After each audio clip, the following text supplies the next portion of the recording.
पवित्र वेदों के रहस्य उद्घाटक, आदि एवं पूर्ण ब्रह्म स्वरूप महान गुरु को मैं नमस्कार करता हूँ, जो ज्ञान विज्ञान रूप वेदों के सार को भ्रमर की तरह चूस कर अपने भक्तों को देते हैं।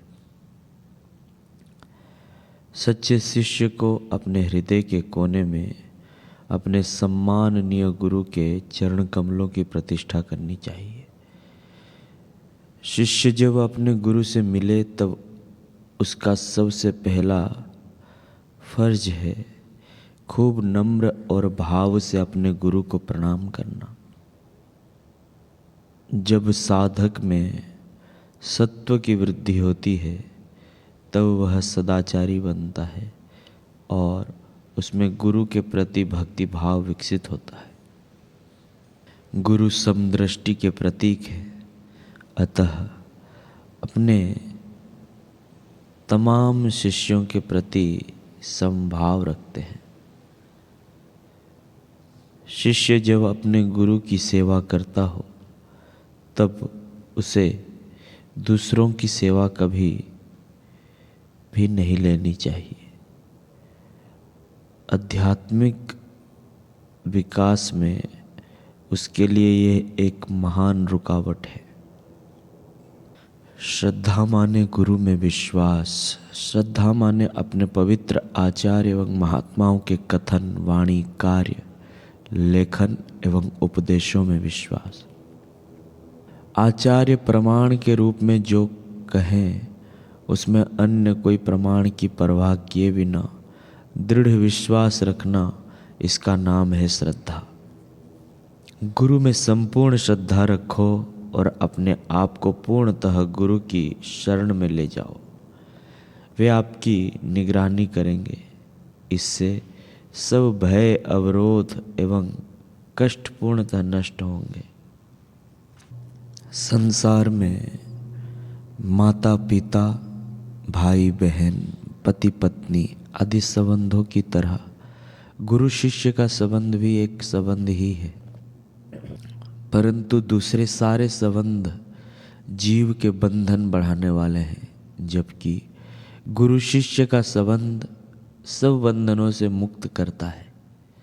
इसलिए संसार में यदि कोई सार्थक संबंध है तो वह है गुरु और शिष्य का संबंध।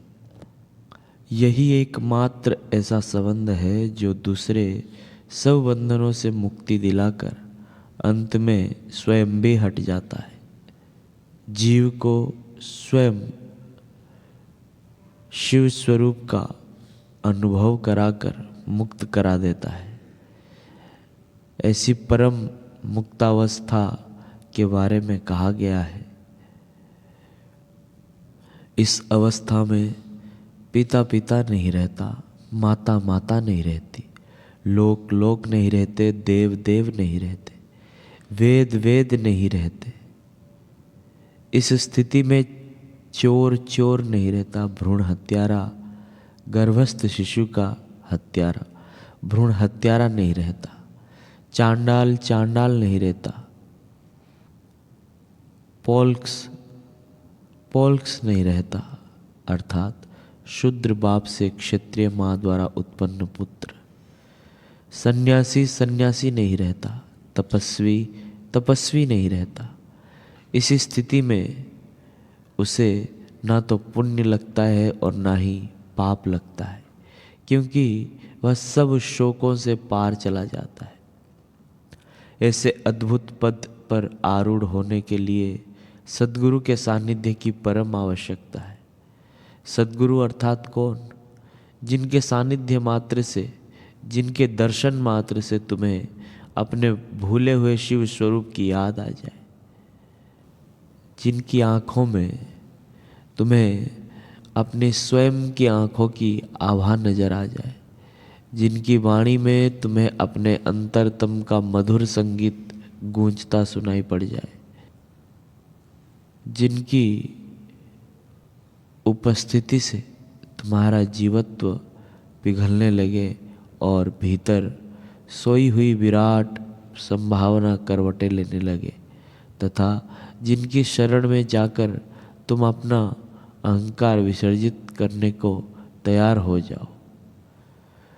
ऐसे सद्गुरु तुम्हारे भीतर साहस भरते हैं, तुम्हारा आत्मविश्वास जगाते हैं, तुम्हें मार्ग बताते हैं जिस पर चलने को तुम सक्षम हो जाओ। अंतर्मुख होकर अनंत की यात्रा पर चल पड़ो और अंत में शाश्वत शांति तथा परम निर्भयता के मालिक बन जाओ।